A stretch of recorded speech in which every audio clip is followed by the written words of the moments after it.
find such a love at our age. Whoever thought we could dance? Welcome to Couples Therapy in 7 Words. I'm your co-host, Judy Alexander, and I'm here with my husband, Dr. Bruce Chalmer. Hello, Judy. Hello, viewers and listeners. Judy, what is today's topic? It is the passion paradox. Can passionate love last? Yes, the passion paradox. That just happens to be the title of the book that I have just finished. It's still needing some reviewing and some editing, but I've just finished the draft of and intend to have it out available by November 15th of 2025. So whenever you are seeing this, and we were recording this on October 17th. So that might be a little ambitious. That might be a little ambitious, but that's what I'm shooting for. Okay. So I will, of course, we will be doing great trumpet fanfares of announcement when it's actually available. But it's going to be available pretty soon. So we're going to talk about that. And of course, in the course of talking about that, perhaps of more interest to you, our listeners, is not so much the fact of the book, but gee, what's in there that's interesting? And I think there's some really interesting stuff in the book. Obviously, I wrote it. That's why I think that. And not just interesting, but in this particular one, very useful indeed. Before we do that, I do want to put in a plug for your book, which has of late become available in some more sources than it used to. Yes, in that the is past few correct. months. So yeah, talk about your book. Yes, that would be The Blue Tent, Erotic Tales from the Bible by Laria Zilber. Yes, if you want to find the book, you'll want to search for Laria, Laria Zylber, and if you want to go to Laria's website, it is lariazilber.com. Still have been having trouble getting you and Laria in the same room to interview you both, so you could interview her. Well, that's we'll a try. joke. That's We'll a joke, keep trying. friends. Yes. We'll keep trying. No, that is your alter ego. And It is my alter ego. that is a beautiful book of erotica. And so for those of our listeners who like the idea of erotica and maybe haven't tried it, this is a really good one to start with because, as I say, it's beautiful. If you're worried that erotica would be somehow nasty or disgusting or something like that, it's not. It's very explicit. But, it's not just romantic. It's very explicitly sexually erotic. But it is beautifully done. And, well, what's it about? Where'd you get the Well, ideas? I take 10 stories from the Bible, the Old Testament, or Hebrew, the Torah. As Christians would say. Yes. That's right. Yep. And embellish them a bit. I mean, I use the text. I use what's called midrash, which is Jewish scholarly exegesis of the biblical stories. And I create erotic stories around them using some very familiar characters: Adam and Eve, Abraham and Sarah, David and Bathsheba, Solomon and the Queen of Sheba, and just fill in what went on behind the closed tent doors or palace doors. Indeed. So do get a hold of that. As I say, best way to get a hold of that, well, you can find it on Amazon. You can actually find it anywhere books are sold now in particular because it's not only being printed by Amazon, it's also being printed by the company that supplies independent bookstores. Right. So you can get so it at yes, if indie you want to bookstores support as your well. independent bookstore, they probably don't have it in the store, but they can certainly order it for you, or you can order it through your favorite online bookstores. I know that there are a lot of independent bookstores that carry romance and erotica, so that's where you can go to get it. And let me also add, you did a audiobook of it as well. I did. With your beautiful voice. Thank you. And it is really worth listening to just for that, folks. Oh, thank you. And that is also available either from Amazon or available through other sources of audiobooks as well. Okay. So, passion paradox. Yes. What exactly does that mean? Yeah, what's the paradox I'm talking about there? Yeah. And as I've commented in other episodes here, I'm a sucker for a good paradox. I love good paradoxes. The paradox is this. If you're in a relationship, and I'm talking about like a primary relationship where you're a love relationship, presumably a sexual relationship as well, something like a marriage or, somebody who is your primary partner. And I'm focusing primarily on monogamous relationships, though I think a lot of this would apply to even polyamorous relationships, but I'm not going to go there. The needs you're trying to fulfill, the needs we as humans are trying to fulfill by getting into a relationship. The paradox is that there are some needs we have that are incompatible, more or less, with other needs we have, and yet they are both needs. And by needs, I am using that word carefully because, I could say I desire something. Right. Wouldn't it be lovely to have a piece of your wonderful pecan pie, but I don't need it. In fact, some would argue I need not it, even though I love it.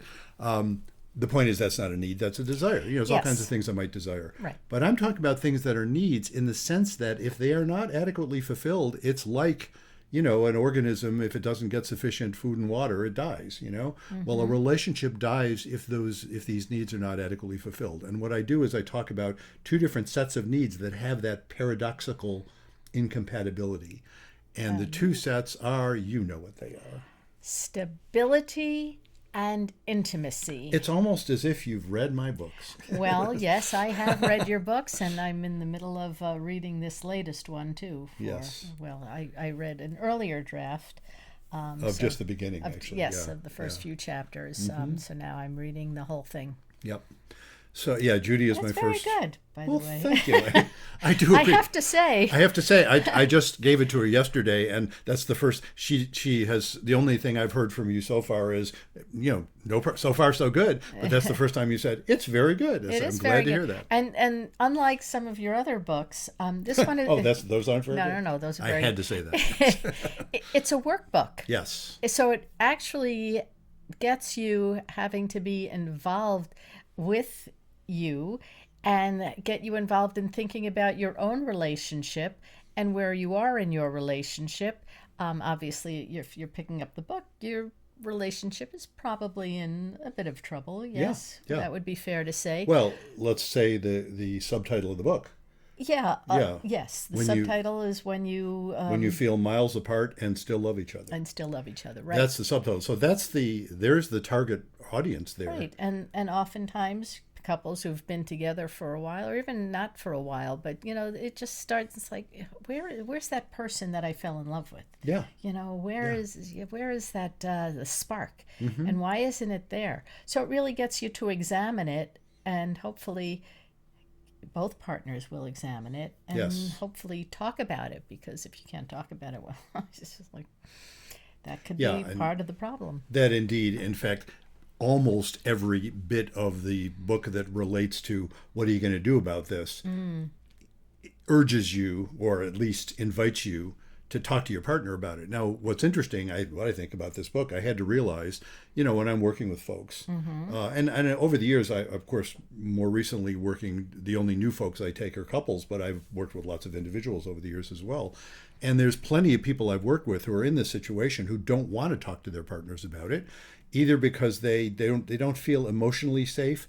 Generally speaking, people are feeling physically safe to do it, but they're just feeling like it wouldn't go well. They've tried and it just didn't go well. Just had a session with someone this morning, actually, an individual of a couple that I've worked with, I'm going to work with a couple also. And I do that, by the way, occasionally. Some therapists will, and many therapists will also meet individually with folks. I don't do individual therapy per se with people that I'm also doing couples therapy with, but in the context of doing couples therapy, sometimes I'll have conversations with just one or the other because it's helpful. Sure. And the only proviso I have for that one is that there's no secrets. Yeah. They're not going to tell me something and say, don't tell my partner if we have a joint session. I won't do that. Yeah.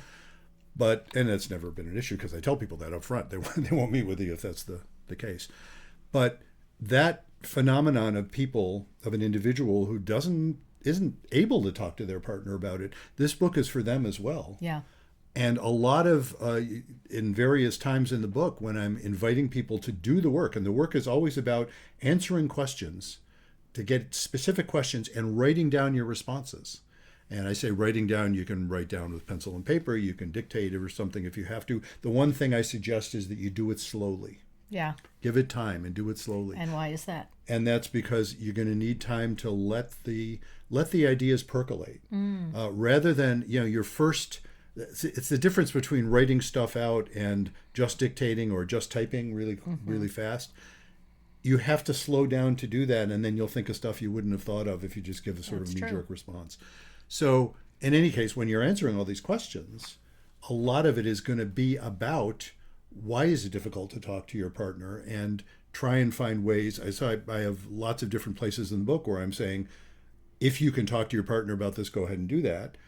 Some places, especially one of the first things that happens in the book is I have what I call the stability and intimacy assessment, which is basically a form. It's 3 parts. Two of the parts are like, what is it, 14 or 15 items each, I think. And then the last part is just one particular question. And it's not scored. I don't reduce it down. Right. I actually make a little snarky comment about that in the book. I don't reduce it down to exactly, what's your archetype, or, exactly what sort of person are you fit to be with or not fit to be with based on some kind of conclusions. It isn't about that. It's about getting you thinking. It's about opening you up. Yeah, because it's a self-assessment. Yes. If you're saying, well, this applies to me, like, like on a scale of 1 to 10, not at all, or, totally, that's how you have to assess what's going on in your relationship, as opposed to being told, well, I scored an 80, so I must be doing pretty well. Yeah. But you might be doing well in some departments, but in others it's like, that's really lacking. Yeah, it is really, the numerical ratings you give in answering those items are just about getting you thinking. Yeah. And what you end up with when you've done this, and I piloted this. I got a bunch of responses from folks online. I piloted this to make sure, just sort of a sanity check, to make sure, okay, is this clear? Right. Is this, do you understand what the concepts are? And overwhelmingly, everybody was saying, yeah, we know what you're talking about Right, here. because anybody who's listened to our podcast over the past year, you've put out that you wanted people to evaluate exactly. and do it. So thank you to I got those a bunch of people those. who have participated and helped Bruce in writing his book. Thank you. Shout out. Absolutely.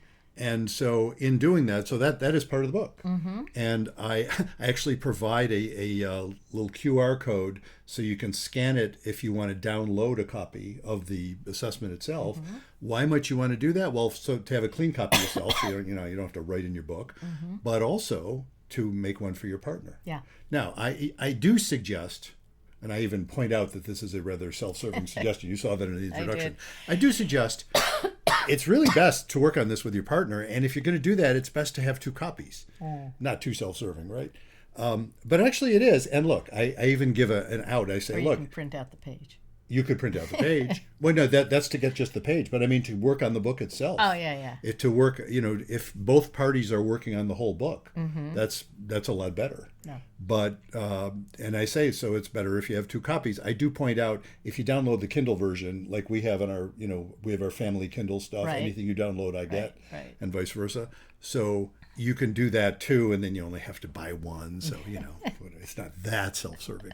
Although I do like to, for things like this, I like the paper copy. Oh, I yeah. think it's better to work much with. easier. So anyway, all of that by way of saying, you're doing all this self-assessment stuff, and you're learning as you do that about, the paradox. The paradox is you need stability, you need intimacy, and yet the skills required are somewhat in conflict.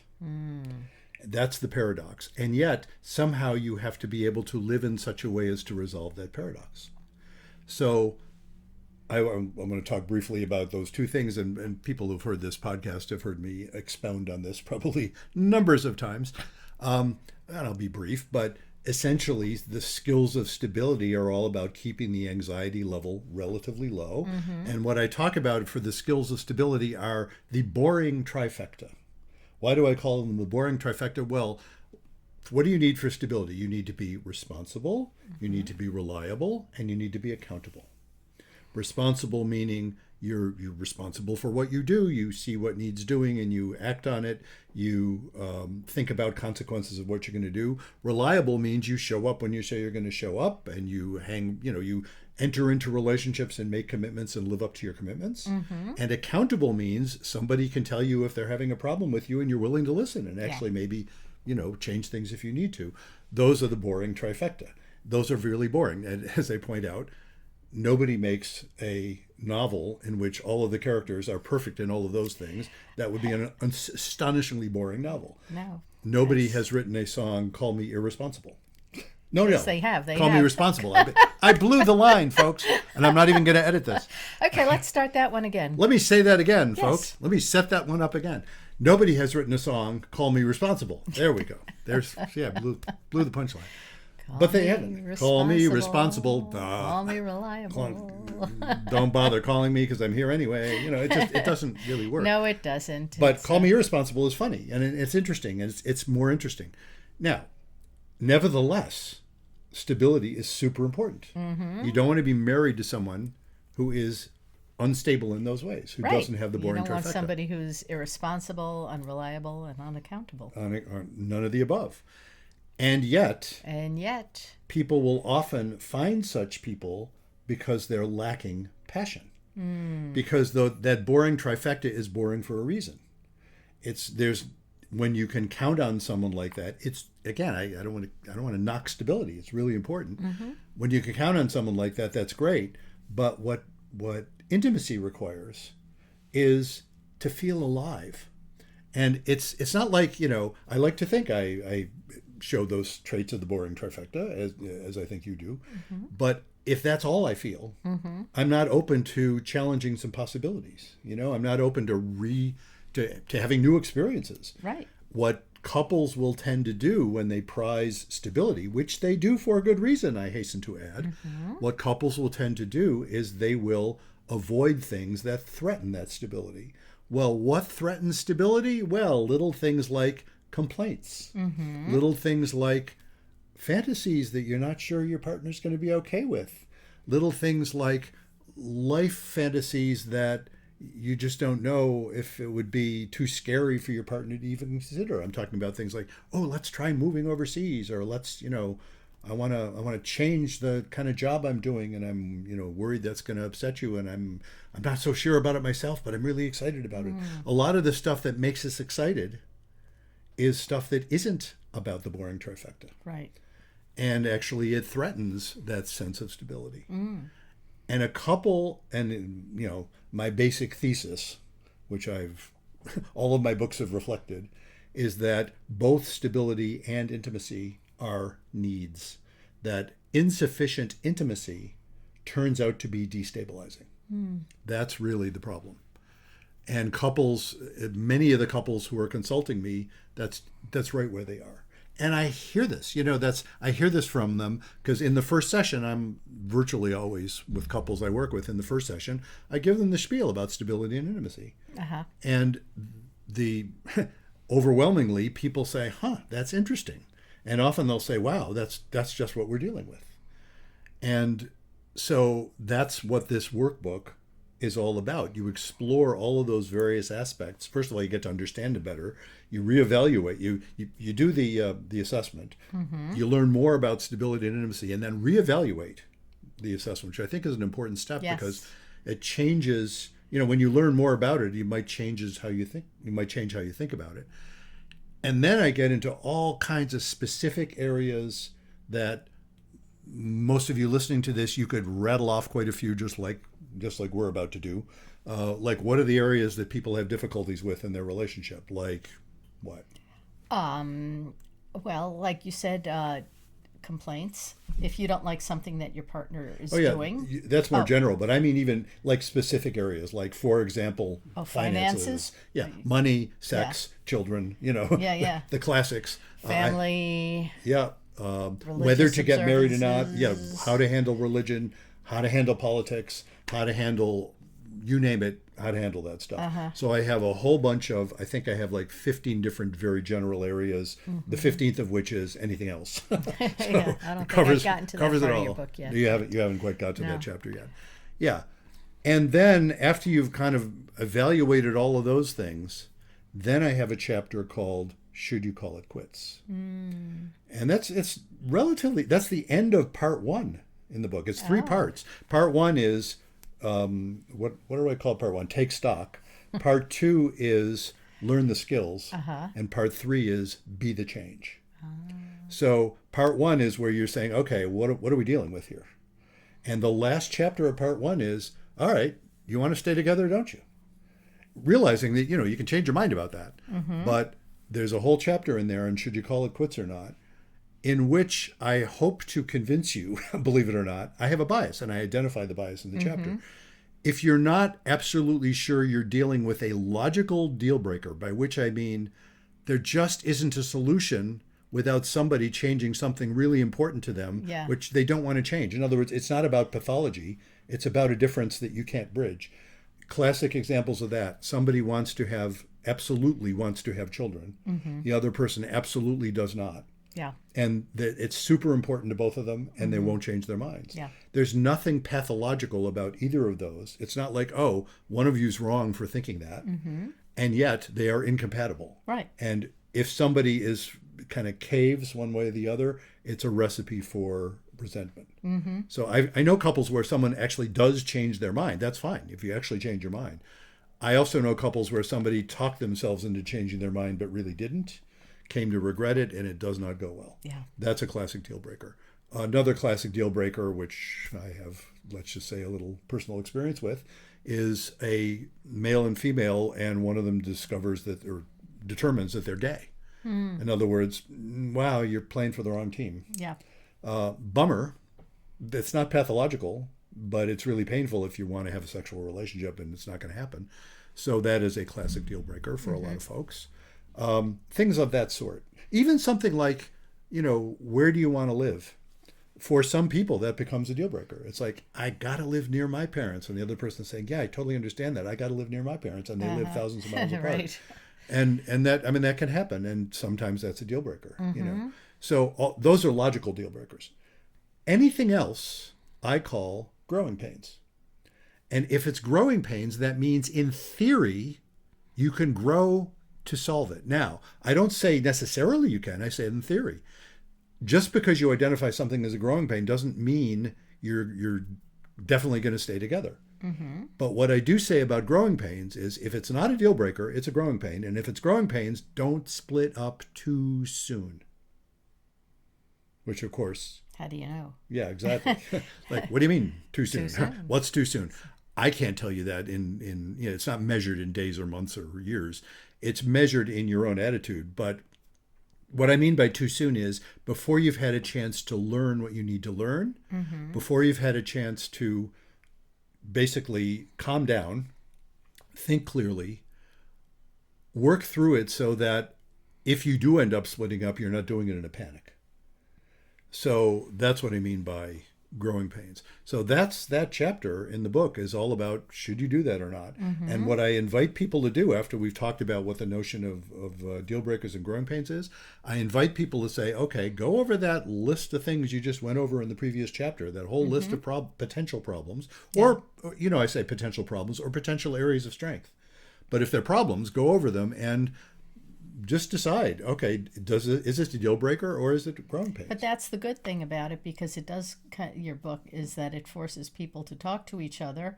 In things it invites people. It invites, that's a better word. Invites Yes. people to talk to each other for areas they might not have considered. Yes. Because sometimes, I'm just so in love and blah, blah, blah. And oftentimes people don't talk about those things before they married or get into a committed relationship. Yep. And this is something that invites people to bring up topics that otherwise they might not have thought about. Yeah. And you said something early on today when you said, what happened to that person that I first married or first fell in love with? And that really is one of the issues that happens. The person you first fell in love with didn't actually exist. And I don't mean that in any cynical way. Right. I'm still deeply in love with you, and you just keep getting better and better in my heart. What can I say? But you're not the person that I first met that I first met. Right. You've always been you, but I didn't know you. So I was making up lots of you, and you were making up lots of me until we actually got to know each other.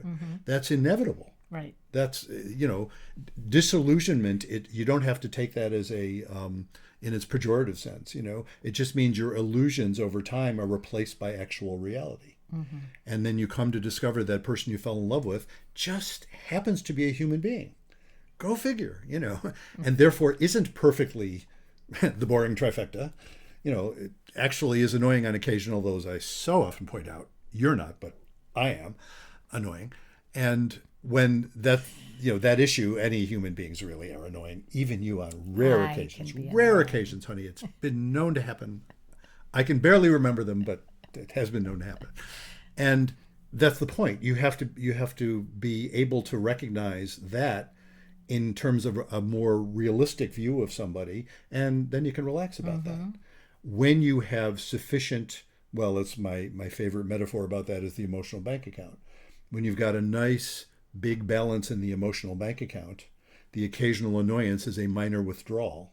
You've got plenty in there, you don't even have to think about it. That's true. If you're overdrawn in the emotional bank account, you're in trouble. You're in big trouble. In big trouble, because any annoyance then becomes, there's no room for it. It's just more evidence of how terrible the relationship is. Because you don't have the funds to cover it. You haven't You've got- depleted. You've not only depleted, but what's the other thing why I like the metaphor? With a checking account, if you write a rubber check, what happens? It bounces. It gotta bounces, pay and you have to pay a fine. That's the problem. It not only bounces, but then they hit you with a big fee. Yeah. And that's why I like about the metaphor, the emotional bank account metaphor, it's very much like that. It's not only you haven't got anything left to just kind of laugh off somebody being annoying. It's that it's worse. You've just made it much, much worse than some silly little annoyance was. Yeah. It just underlines, or it just reinforces the narrative that says, oh, this person, I don't think you're right for me. And that, of course, is disastrous to a relationship. So all of that stuff is embedded in that whole section about, do you want to call it quits or not? And what I end up there, when you come through that chapter, which I believe is chapter 5, as I recall, when you come through that chapter, what I hope for you, frankly, is that you're saying, well, we don't have any obvious deal breakers. If we do, well, we know what to do, don't we? And actually, chapter 21, the last chapter in the book, because it's a last resort, is called How to Split Up. I would say, hey, if you're going to split up, just buy the book for that. No, not really. It's not. I mean, there's a bunch of good things in there, frankly, in that chapter. But that's not what the book. I mean, I hope you don't want to read that chapter. You might want to read it just for the hell of it, But I hope you don't want to read that chapter. But if you do, it's there. But then you get into part 2 after you've decided, do you want to call it quits or not? Part 2 is learn the skills. And the skills are the skills you need for stability and the skills you need for intimacy. And I already mentioned the boring trifecta. Those are character skills. Yeah. The skills you need, the chief skill, pop quiz. Chief skill you need for intimacy is... Tolerate the anxiety. Ding! I graduated from Bruce Chalmer U. You certainly did. And oh, poor you. You keep getting inflicted with more and more classes, whether you want them or not. Yes, exactly. Tolerate the anxiety. Well, we've been doing this podcast for what, over 5 years? Over 5 years now, so, yes, that's right. I've learned a thing or two, and I occasionally pay attention. So have I, and yes, you do, occasionally. Well, now I have to tell the joke about the psychiatrist at the end of the day. Yeah. Yes, so the joke about the psychiatrist at the end of the day, where they're in the elevator going down from their offices, and the one, and they usually tell this about, you picture male psychiatrists usually, in their jackets and ties. Yeah. And one of them, it's like the tie is loose and he's just a wreck and he seems exhausted. And the other older one is just sort of dapper and he seems just fine, and the younger one looks at the older one and says, how can you look so put together after a day of listening to everybody's problems? Whereupon he says, who listens? Anyway, moving right along. Yes, which so is occasionally I listen. Occasionally you listen, and I'm grateful for whenever you do. And it's fine when you don't, because I don't listen to you either. So There we have it. In fact, we often, I think we pointed this out before. You may not have caught it because you probably weren't listening, but I have pointed out if we listen to each other about roughly a third of the time, then we're doing pretty good. Yeah, especially pretty good. given that as we get older, we're not going to remember it anyway. Yeah, So or we can't hear it, so. we can't hear it. See, this is the secret to a loving marriage, folks. It's that. We're not always going to listen to each other, and whatever. It's going to happen because if you have a nice, good balance, and it's just funny. It just isn't. It's not problematic. If you're feeling good toward each other, it's not problematic. So, the skills then are those skills of tolerating anxiety to learn the skills of intimacy, and of course, now this will be a slightly more difficult one, but I'll bet you'll get it. What do you need? What's the mindset? I just gave it away. What's the mindset you need in order to be able to tolerate anxiety? What's the mindset you need that is the last word of our 7 words? Have faith. Faith.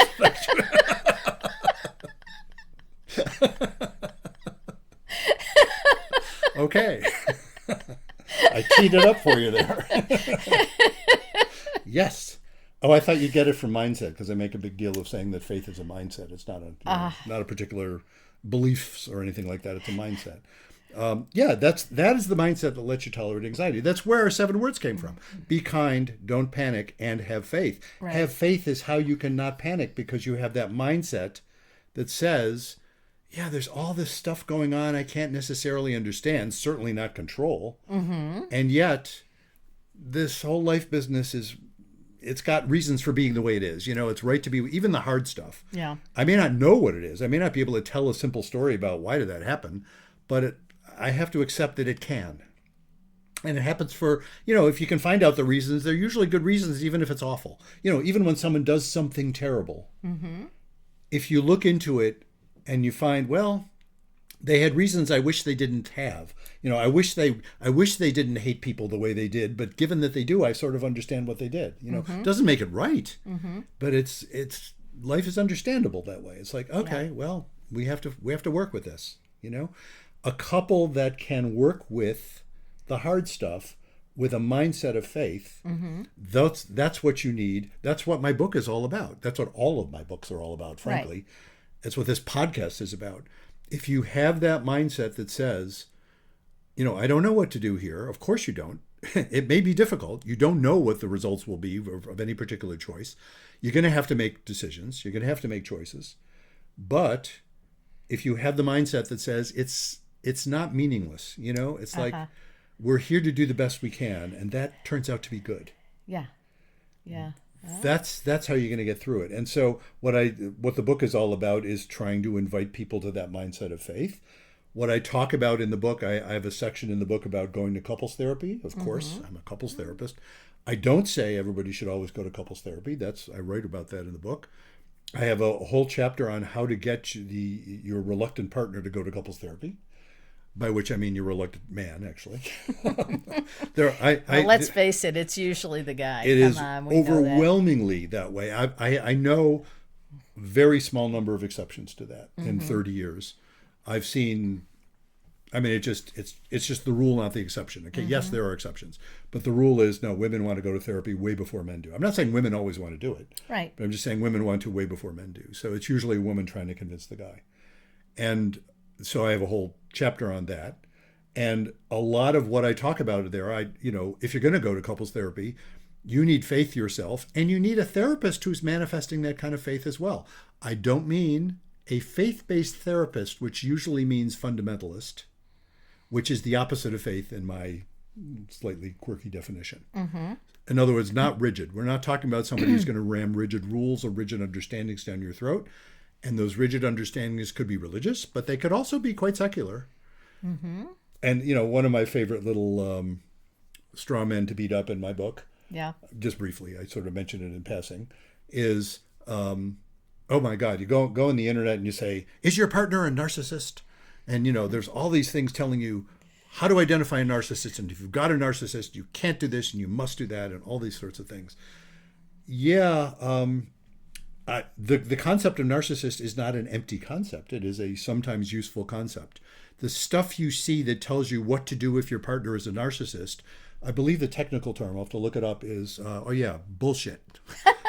That's the technical term for that. It's bullshit.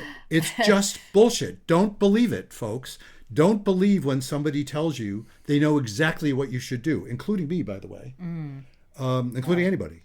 Well, you don't often tell people this is what you should do. Well, I make a huge point of not, actually, probably to a fault. I'm sure I have been accused of that on occasion. Like, come on, just tell me what to do, Now, I can't tell you what to do. I will absolutely offer ideas. Mm-hmm. Hey, here's an idea I think might be good. I don't know if it's good for you. Yeah. I might think it is, but I don't know. If you go to somebody who claims to know, they're not going to help you. Maybe they will help you in some small ways. we said this in another episode. I got to try out my gallbladder again. It's like, yes, when I went in when I was 49 and I went and I was having these attacks and somebody figured out, oh, wait a minute, let's do an ultrasound. Look at all those gallstones. Damn, there was no, we did not have to think about the social relevance involved. It's like, get those puppies out of there. And we are fortunate to live in an era in which they were quite capable of doing that without killing me. Yes. Or even without causing me a great deal of discomfort. Yes, It was really but we quite all remarkable. know that physical symptoms and relationship things are very different. You said we all know that. I wish we all knew that. Oh, we don't all know that? We don't all know that. More of us ought to know that.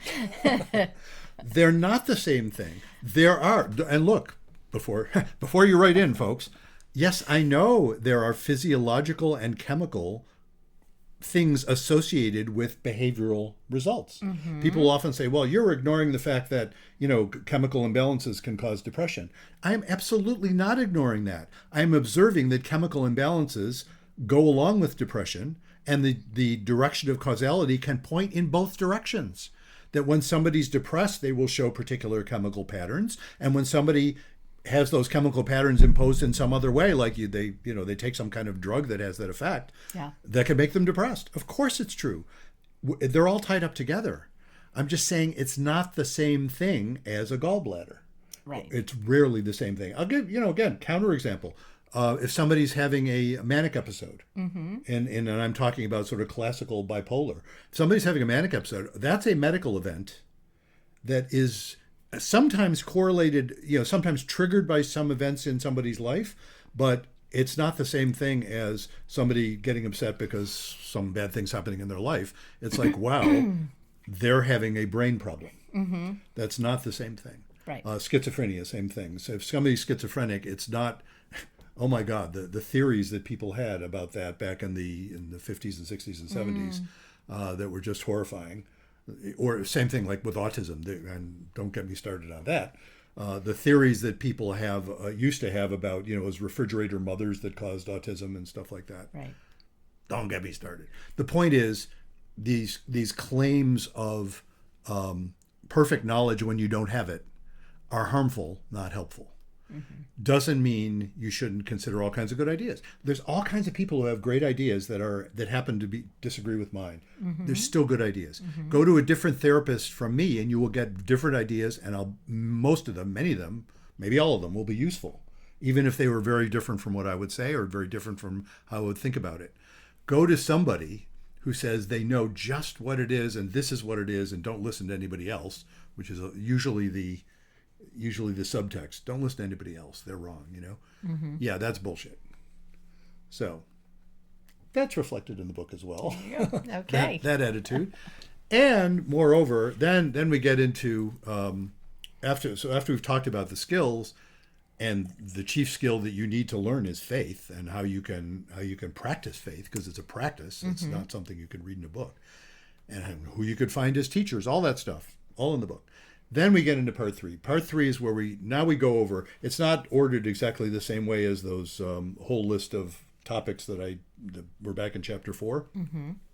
But for each, I have a whole bunch of chapters. They're fairly short chapters where I talk about general categories, parenting and step parenting and, marriage and having kids or not, and then how to, child rearing issues, finances, sex, religion, politics. I'm probably leaving out some. Anyway, there's chapters on all of those things.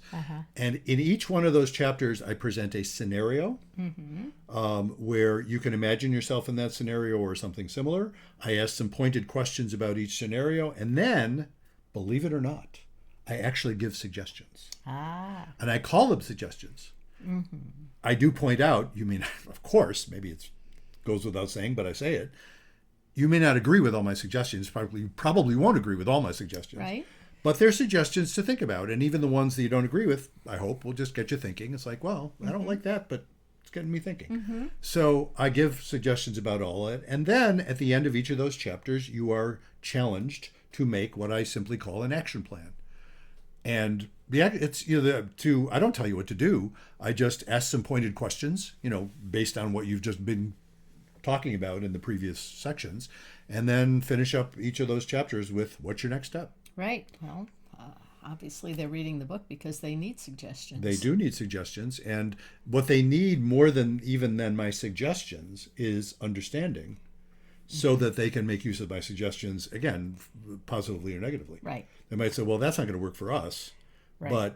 but I get the problem here, you know. Or they might say, "Huh, didn't think of that. Let me think about that. Let me consider that." But that challenge at the end of each chapter, all right, what's your next step?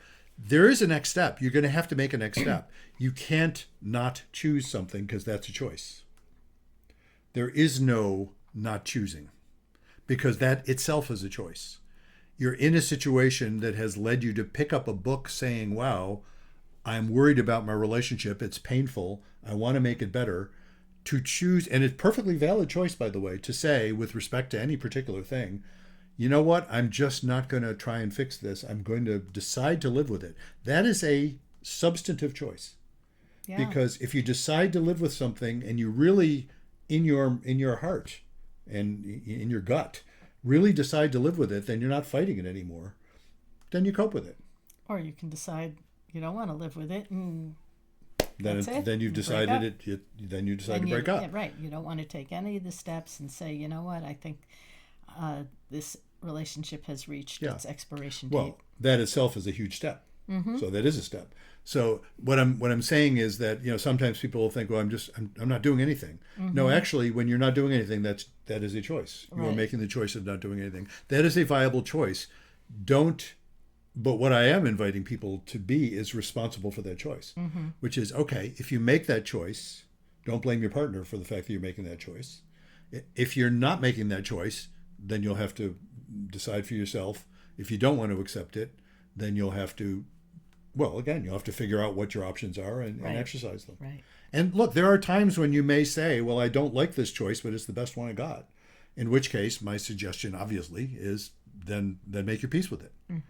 But any of those things are choices. So that's basically a rundown on the whole book. And as I say, the very last chapter is how to split up. You know, in the second last chapter, which is called Everything Else, it's the one where all the stuff I haven't given you specifics about, I invite you, well, make up your own scenarios and ask your own questions and make up an action plan, you know, basically. But then I say, okay, so here you are.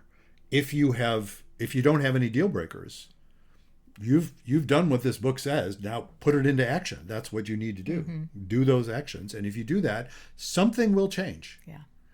What will change? Who the hell knows? I mean, you'll find out. Could be you. It could be you. Could be It could be you'll adjust your attitude and you realize, oh, these things that were so bothering me, actually, they don't bother me at all. I'm so grateful to have this person that, so, you know, he's annoying, she's annoying, and I'm annoying too. Aren't we all annoying? Isn't that interesting? Or it could be you say, I just can't keep doing this, and you make other plans. Right. All of those are possible. But this book will, I hope, spur you to action of some kind.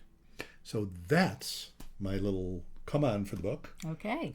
It should be, as I say, I'm shooting to have it be available by the middle of November, whenever you're seeing this. If it's after November 15th, look for it at your favorite, ask for it at your favorite bookstore. It probably won't be there by then. But also you could check it out on Amazon as well. Clearly, of course, as I mentioned earlier, we'll be announcing it, with great fanfare, that when it's available, I will put on a plea for reviews on Amazon, because that's how people find out about books. So I'll want people to do reviews on Amazon. So I think that is what we can talk about the book. I think that covers it. Okay. And so until next time, Remember, be kind don't panic. and have faith.